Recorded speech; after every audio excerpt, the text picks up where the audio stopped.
Dear students, हम 6 chapter पढ़ रहे थे सेंट्रल गवर्नमेंट।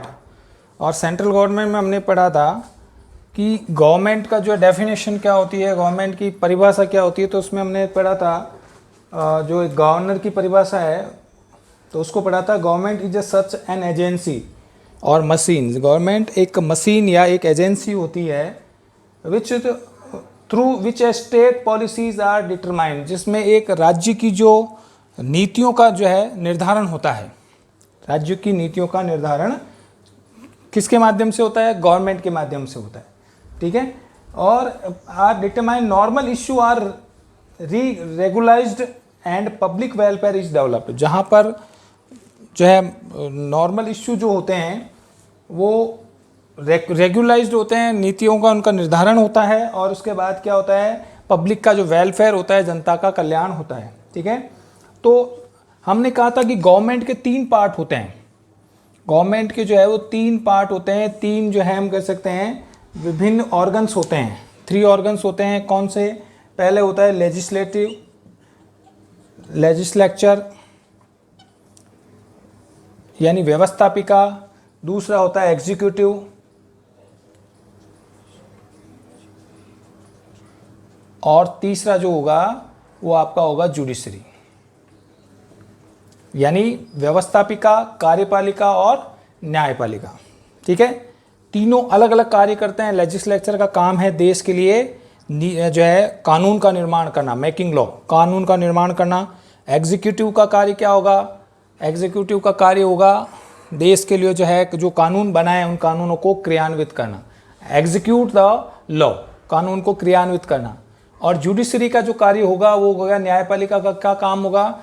देश के लिए न्याय करना, यानी जो किसी के साथ अन्याय होता है, यानी इन कानूनों को तोड़ने वालों के who are the broken the law he punish them, उनको वो जो है क्या करते हैं, उनको दंडित करेगा जो कानूनों को तोड़ता है।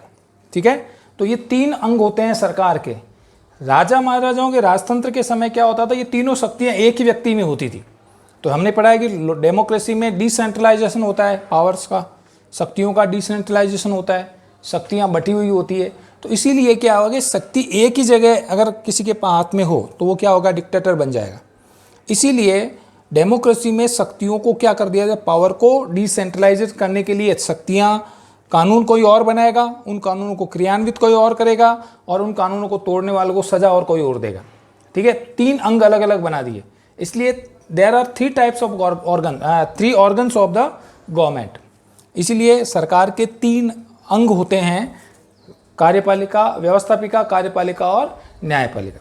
तो चूंकि इंडिया में क्या है, इंडिया में यूनिटरी गवर्नमेंट है, संघात्मक शासन है। और संघात्मक में क्या होता है, केंद्र और राज्य, दोहरी सरकार होती है, ड्यूल गवर्नमेंट होती है। तो ड्यूल गवर्नमेंट में इंडिया में भी ड्यूल गवर्नमेंट है। कौन कौन सी? एक सेंट्रल गवर्नमेंट, ठीक है, और एक स्टेट गवर्नमेंट, राज्य सरकार और केंद्र सरकार। ठीक है। तो केंद्र सरकार जिस तरह सेंट्रल गवर्नमेंट के 3 अंग होते हैं, उसी तरह स्टेट गवर्नमेंट के भी 3 अंग होते हैं, 3 पार्ट होते हैं। तो उसको हमने पढ़ा है। तो इसको हम अध्ययन पढ़ेंगे कि सेंट्रल गवर्नमेंट के 3 पार्ट कौन कौन से हैं और स्टेट गवर्नमेंट के 3 पार्ट कौन कौन से हैं। तो अगले जो चैप्टर होंगे स्टेट गवर्नमेंट के होंगे आपके। ठीक है। तो सेंट्रल गवर्नमेंट का जो पहला पार्ट होता है सेंट्रल लेजिस्लेचर। ठीक है। सेंट्रल लेजिस्लेचर, फिर हो गया आपके सेंट्रल एग्जीक्यूटिव, और फिर होगा आपके सेंट्रल या यूनिटरी कह सकते हो इसको, सेंट्रल लेजिस्लेचर, जुडिशरी, यानी केंद्रीय व्यवस्थापिका, केंद्रीय कार्यपालिका और केंद्रीय न्यायपालिका, या संघीय व्यवस्थापिका, संघीय कार्यपालिका और संघीय न्यायपालिका। उसी तरह स्टेट में भी होगा, स्टेट लेजिस्लेचर होगा, स्टेट एग्जीक्यूटिव होगा, ठीक है, और स्टेट जुडिशरी होगा। ठीक है। राज्य व्यवस्थापिका, राज्य कार्यपालिका और राज्य न्यायपालिका। ठीक है। तो इंडिया में जो है ड्यूल गवर्नमेंट है, दोहरी शासन व्यवस्था है। दो प्रकार की सरकार होती है, एक सेंट्रल गवर्नमेंट यानी केंद्र सरकार, और दूसरा स्टेट गवर्नमेंट यानी राज्य सरकार। हर राज्य की जो जितने भी 28 स्टेट हैं उन सब की अलग अलग स्टेट गवर्नमेंट होती है। ठीक है। वो अलग अलग शासन करती है। और सेंट्रल गवर्नमेंट पूरे देश की एक सरकार होती है जिसे हम सेंट्रल गवर्नमेंट या संघीय सरकार कहते हैं। ठीक है, तो सरकार के 3 अंग होते हैं, तीनों को हम अलग अलग नामों से जानें।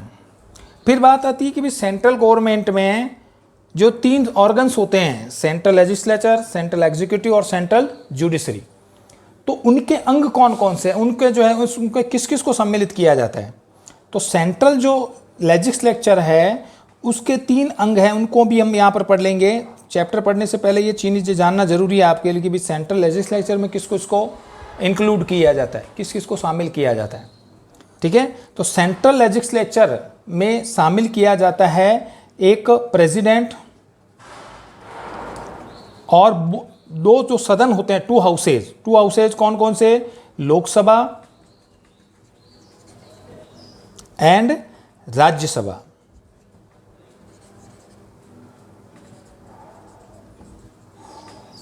याद रखना है, सेंट्रल लेजिस्लेचर में केंद्रीय व्यवस्थापिका में किस किस को सम्मिलित किया जाता है। तो केंद्रीय आर्टिकल 79 कल हमने पढ़ा था कि आर्टिकल 79 में लिखा हुआ है कि देयर आर सेंट्रल गवर्नमेंट, ठीक है, और उसमें किस किस को सम्मिलित किया जाएगा इसके बारे में लिखा हुआ है कि there is a parliament, Bharat की एक संसद होगी। तो सेंट्रल लेजिस्लेचर को पहले ये जानना जरूरी है कि हर देश की सेंट्रल लेजिस्लेचर को अलग अलग नामों से जाना जाता है। ठीक है, कहीं पर मजलिस बोलते हैं, जैसे यूएसए में जो है वहाँ की जो लेजिस्लेचर को बोलते हैं कांग्रेस, इंग्लैंड की लेजिस्लेचर को बोलते हैं पार्लियामेंट। ठीक है, तो अलग अलग देशों में अलग अलग नामों से जाना जाता है। जैसे जापान की जो लेजिस्लेचर है उसको डाइट बोलते हैं। ठीक है, तो अलग अलग देशों में वहाँ की जो लेजिस्लेचर होती है, वहाँ की जो व्यवस्थापिका होती है, जो उस देश के लिए कानून बनाती है, उसको अलग अलग नामों से जाना जाता है। तो इंडिया में भी सेंट्रल लेजिस्लेचर को कहा जाता है पार्लियामेंट। हिंदी में बोलते हैं संसद और इंग्लिश में क्या बोलते हैं, पार्लियामेंट। ठीक है, तो आर्टिकल 79 में कहा गया है कि जो है एक सेंट्रल में क्या होगी, there is a parliament, Bharat की एक संसद होगी,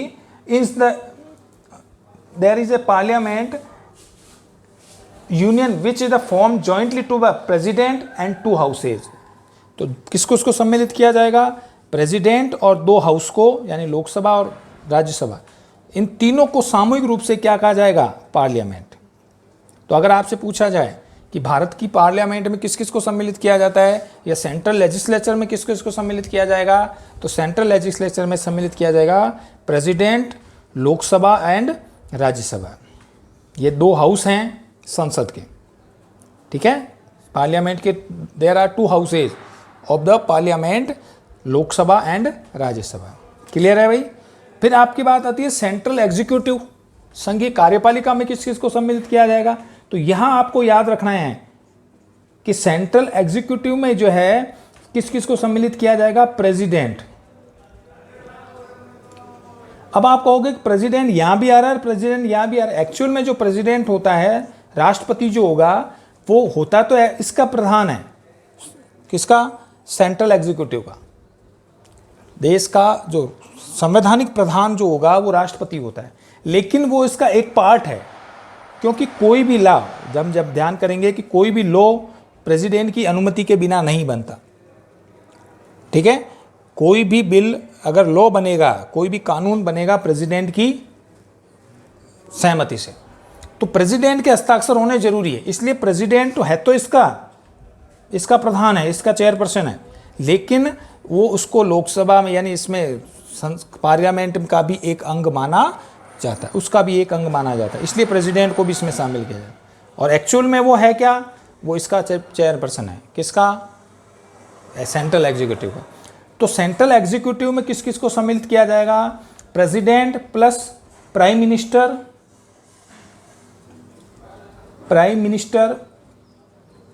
और मिनिस्टर, जो आपको जिसको बोलेंगे ऑल अदर मिनिस्टर।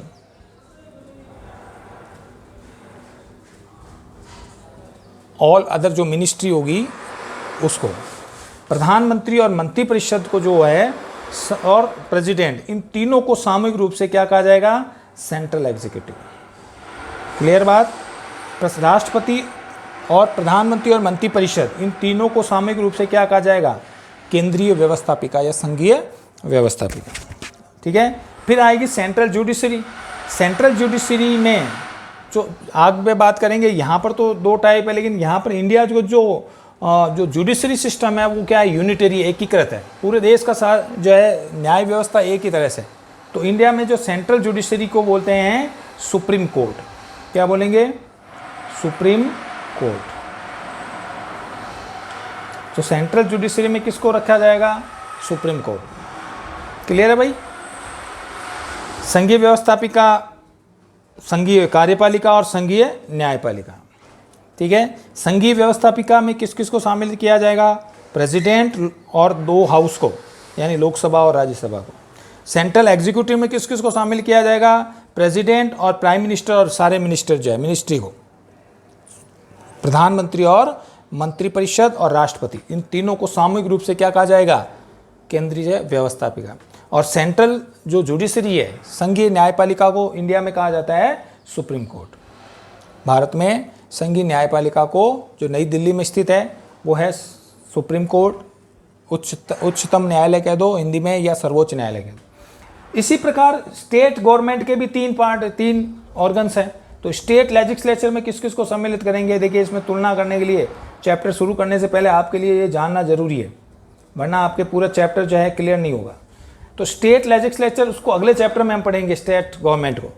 तो स्टेट गवर्नमेंट में किस किस को, तो स्टेट लेजिस्लेचर में किस किस को सम्मिलित करेंगे? जिस तरह सेंट्रल में प्रेसिडेंट होता है, उसी तरह स्टेट लेजिस्लेचर का जो प्रमुख होगा, जो इसका अंग होगा, वो होगा गवर्नर। ठीक है। और गवर्नर प्लस स्टेट लेजिस्लेचर जो होगा, जो आपके बोलेंगे स्टेट लेजिस्लेचर, जिसको बोलेंगे लेजिस्लेटिव काउंसिल, इसके भी 2 अंग होंगे।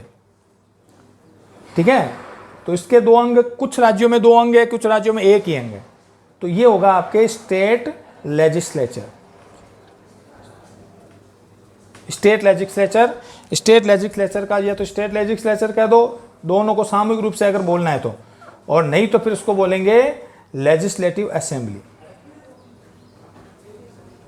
लेजिस्लेटिव असेंबली, विधानसभा। ठीक है। और कुछ स्टेट में दो हाउस हैं, इसके स्टेट लेजिस्लेचर के 2 हाउस हैं। आगे पढ़ेंगे। 7 स्टेट ऐसे हैं जहां की लेजिस्लेचर के 2 हाउस हैं। जैसे सेंट्रल में 2 हाउस है ना, बाकी सभी 21 स्टेट में केवल 1 ही हाउस है, जिसको लेजिस्लेटिव असेंबली बोलते हैं। ठीक है। और 7 जो स्टेट हैं, आगे पढ़ेंगे, जब ये पढ़ेंगे तो याद रखना कि there are 7 state where 2 houses of the state legislature, जहाँ राज्य व्यवस्थापिका के 2 सदन हैं। एक को बोलेंगे लेजिस्लेटिव असेंबली और दूसरे को बोलेंगे लेजिस्लेटिव काउंसिल। Legislative council. बात समझ में आ गई कि जिस तरह केंद्रीय व्यवस्थापिका के में किस किस को सम्मिलित किया जाता है? राष्ट्रपति तथा 2 सदन, लोकसभा और राज्यसभा को। उसी तरह स्टेट लेजिस्लेचर में किस किस को सम्मिलित किया जाएगा? यहाँ प्रेसिडेंट है, यहाँ गवर्नर है। गवर्नर को बोलते हैं राज्यपाल हिंदी में। राज्यपाल और 2 सदन, जहाँ पर 2 सदन हैं, एक विधानसभा और एक विधान परिषद। विधानसभा और विधान परिषद। क्लियर है बात?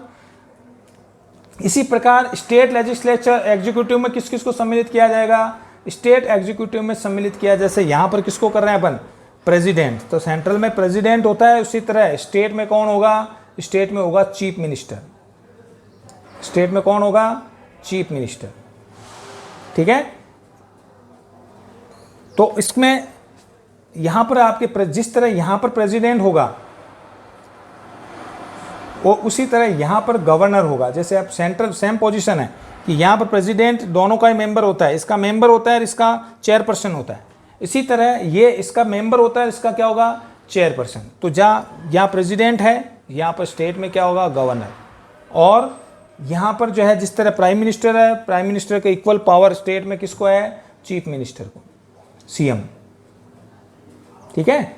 और इस तरह उसकी मिनिस्ट्री, चीफ मिनिस्टर की जो मुख्यमंत्री और उसकी मंत्रिपरिषद। तो स्टेट एग्जीक्यूटिव में किस किस को सम्मिलित करेंगे? गवर्नर प्लस चीफ मिनिस्टर और मिनिस्ट्री, मंत्रिपरिषद। और स्टेट जुडिशरी में किस किस को है, तो यहाँ पर सुप्रीम कोर्ट है, यहाँ पर इसको बोलेंगे हर एक राज्य का एक हाई कोर्ट होगा, इसको बोलेंगे हाई कोर्ट। और जो अधीनस्थ न्यायालय, जो अधिक सेशन कोर्ट वगैरह, ये सब इसके कंट्रोल में है। तो याद रखना है, क्या समझे आप, कि सरकार का परिभाषा पढ़ी। सरकार के 3 अंग होते हैं, लेजिस्लेचर, एग्जीक्यूटिव, जुडिशरी, यानी व्यवस्थापिका, कार्यपालिका और न्यायपालिका। चूंकि इंडिया में दोहरी सरकार है, ड्यूल गवर्नमेंट है, एक सेंट्रल गवर्नमेंट अलग है और स्टेट गवर्नमेंट अलग है, ठीक है, यानी संघीय सरकार और राज्य सरकार अलग अलग होती है, यानी केंद्र सरकार और राज्य सरकार, दोहरी सरकार है हमारे यहाँ पे, ठीक है। तो अब यहाँ पर जिस तरह सेम परफॉर्मा है, जिस तरह सेंट्रल गवर्नमेंट में है, उसी तरह स्टेट गवर्नमेंट में है।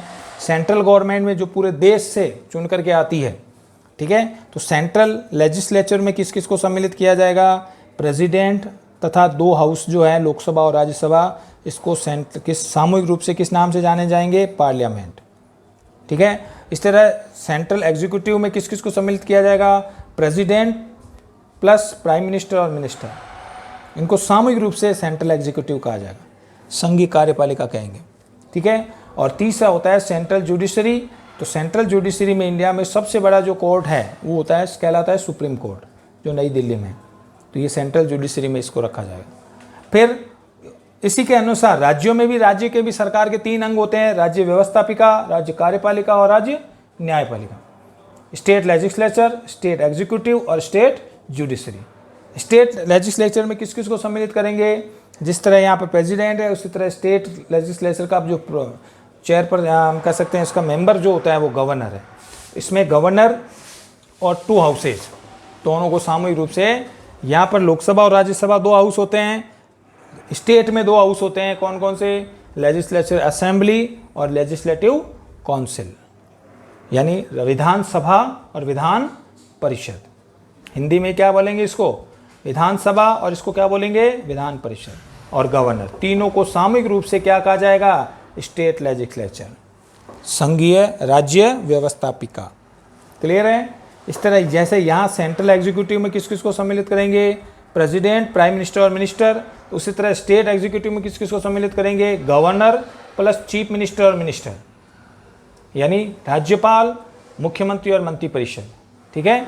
यहाँ सेंट्रल जुडिशरी में सबसे बड़ा कोर्ट इंडिया का कौन सा है, सुप्रीम कोर्ट। इसी तरह एक स्टेट का सबसे बड़ा कोर्ट कौन सा होगा, जिसे बोलेंगे हाई कोर्ट। और हाई कोर्ट के अधीन डिस्ट्रिक्ट कोर्ट होते हैं, सेशन कोर्ट होते हैं, इसके अधीन है, बाकी हम चर्चा उसमें करेंगे। बात समझ में आ गई। तो आपको चैप्टर शुरू करने से पहले ध्यान रखना है कि सरकार के 3 अंग कौन कौन से होते हैं और उसका जो डिवाइडेशन कैसे किया जाता है। दोहरी सरकार है, इसका मतलब दोनों में सेम अंग होंगे, और इसको आपको जो है याद रखना है, उसको उतार करके फिर हम चैप्टर शुरू करेंगे, ठीक है, याद रख लेंगे। तो सेंट्रल गवर्नमेंट में जो पहला जो आपका चैप्टर शुरुआत है वो है लेजिस्लेचर, यानी सेंट्रल लेजिस्लेचर में किस किस को सम्मिलित किया जाएगा, संघीय व्यवस्थापिका में किस किस को सम्मिलित किया जाएगा, ठीक है भाई। तो अब देखिए, चूंकि हमने एक बात करती थी, तो यहाँ पर आपको जानना जरूरी है कि हम इस चैप्टर में केवल सेंट्रल गवर्नमेंट को ही पढ़ेंगे, और अगला जो चैप्टर होगा अपना वो स्टेट गवर्नमेंट का होगा, ठीक है। तो अब बात करते हैं अपन सबसे पहले सेंट्रल गवर्नमेंट की। सेंट्रल गवर्नमेंट का जो पहला ऑर्गन्स है, पहला जो अंग है, उसके बारे में हम चर्चा करेंगे, जो है कहलाता है लेजिस्लेचर, ठीक है। तो हम चर्चा करेंगे सेंट्रल लेजिस्लेचर।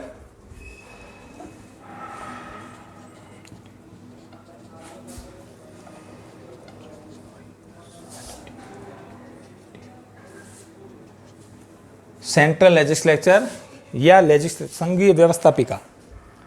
तो संघीय व्यवस्थापिका में हम जो है किसको सम्मिलित करेंगे, तो आर्टिकल 79 में, जो आपने पहले डायग्राम से मैंने पूरा समझा दिया था आपको, तो आर्टिकल 79 में भारत का जो आर्टिकल, भारत के जितने भी जो कॉन्स्टिट्यूशन में जो नियम लिखे हैं उनको आर्टिकल के नाम से जानते हैं, उसे अनुच्छेद, हिंदी में अनुच्छेद कहते हैं, इंग्लिश में आर्टिकल कहते हैं।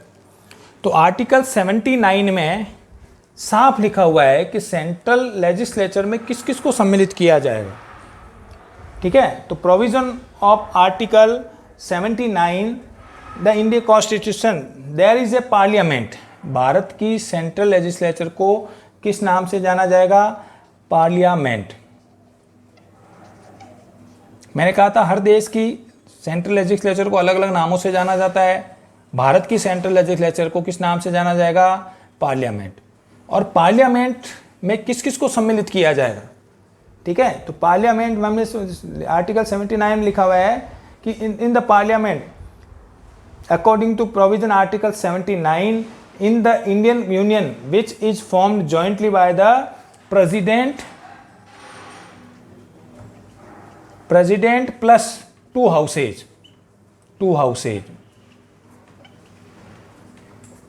सेंट्रल पार्लियामेंट यानी संसद में किस किस को सम्मिलित किया जाएगा? संसद में प्रेसिडेंट यानी राष्ट्रपति और 2 सदनों को। इन 2 सदनों के क्या नाम हैं? लोकसभा और दूसरा सदन कौन सा है? राज्यसभा।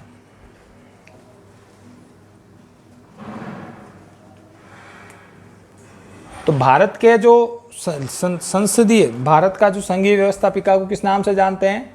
पार्लियामेंट कहते हैं, संसद कहते हैं। और संसद किन किन अंगों से मिलकर बनती है? किन किन से मिलकर बनती है? तो संसद बनती है राष्ट्रपति और लोकसभा और राज्यसभा, इन तीनों को सामूहिक रूप से किस नाम से जाना जाता है? संसद, पार्लियामेंट। ठीक है, तो आर्टिकल 79 में साफ लिखा हुआ है कि the union which is a form jointly by the president and 2 houses namely Lok Sabha and Rajya Sabha. ठीक है, तो इसको सामूहिक रूप से पार्लियामेंट कहा जाएगा। तो साफ लिखा हुआ है in the manner parliament refers to the joint form all 3। पार्लियामेंट अगर शब्द कहा जाए तो इसका मतलब होगा कि तीनों को सामूहिक रूप से जो है पार्लियामेंट कहा जाएगा। पार्लियामेंट का मतलब केवल लोकसभा नहीं है, या केवल प्रेसिडेंट नहीं है, केवल राज्यसभा नहीं है। पार्लियामेंट का मतलब है तीनों को सामूहिक रूप से संसद कहा जाएगा। ठीक है, तो इस parliament refers to the joint form all 3 किस किस को? Presidents and Lok Sabha and Rajya Sabha. बात समझ में आ गई भाई?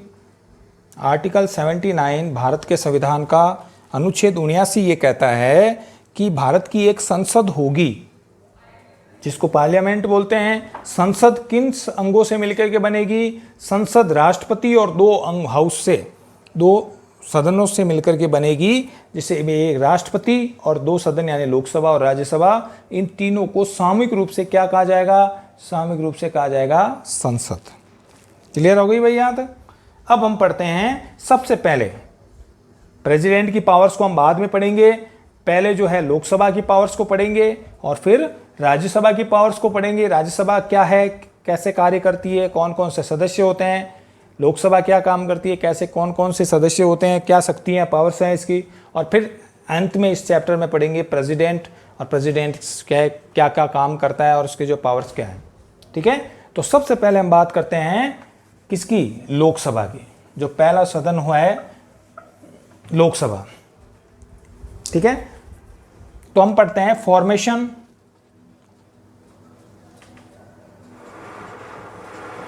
फॉर्मेशन या ऑर्गेनाइजेशन,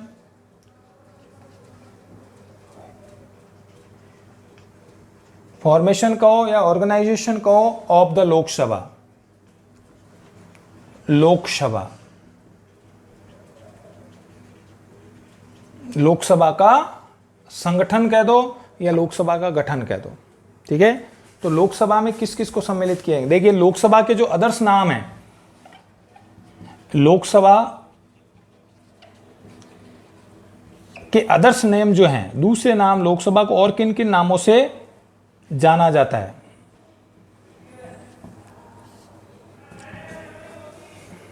लोकसभा को भारत में जो है फर्स्ट हाउस,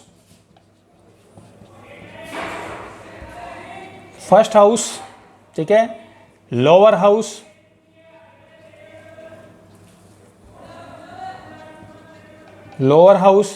फर्स्ट हाउस भी कहते हैं, लोअर हाउस भी कहते हैं, और एक और इसका नाम है पीपल हाउस या हाउस ऑफ पीपल।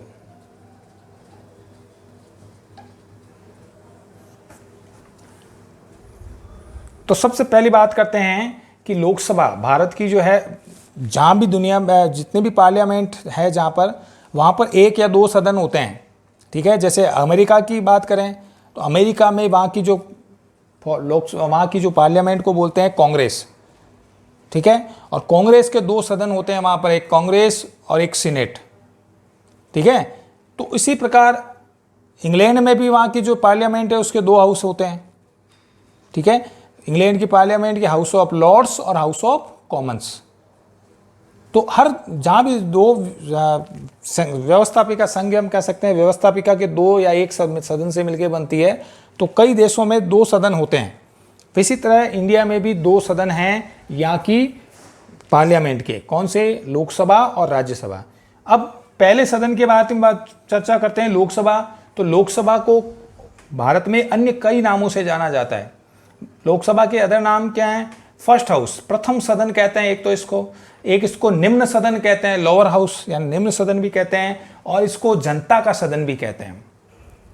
तो ये तीनों नाम आपको याद रखने हैं। 1 नंबर का प्रश्न आ सकता है, which house is known as the lower house, कौन से सदन को निम्न सदन भी कहते हैं? तो याद रखना है लोकसभा को। या which house is known as the house of people, कौन से सदन को जनता का सदन कहा जाता है, हाउस ऑफ पीपुल, तो सीधा के लिखेंगे लोकसभा, ठीक है। Which house known as the first house, प्रथम सदन भी किसको कहते हैं, तो उसको लोकसभा को प्रथम सदन भी कहते हैं, ठीक है।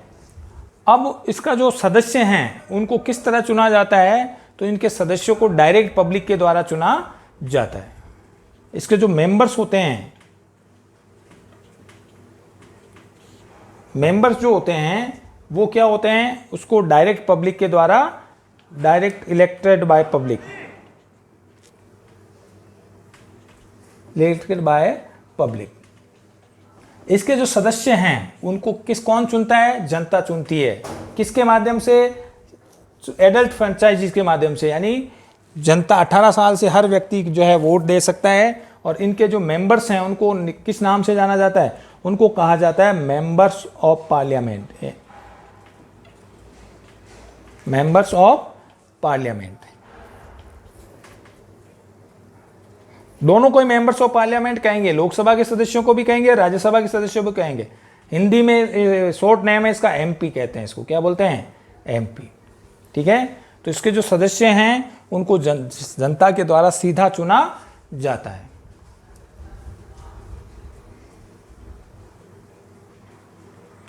ठीक है। इसके सदस्यों को मेंबर्स क्या बोलते हैं, मेंबर्स ऑफ पार्लियामेंट यानी एमपी बोलते हैं। अब बात करते हैं इनके एक एक पॉइंट की। लोकसभा पढ़ रहे हैं अपन, तो लोकसभा के बारे में फर्स्ट जो है पॉइंट है अपना कि नंबर्स ऑफ मेंबर्स, इसकी सदस्य संख्या कितनी होती है, नंबर्स ऑफ मेंबर्स। देखिए एक चीज़ का ध्यान रखना है आपको कि सेंट्रल लेजिस्लेचर में जो है इंडिया की जो पार्लियामेंट के नाम से जानते हैं, और पार्लियामेंट 2 हाउसों से मिलकर के बनती है।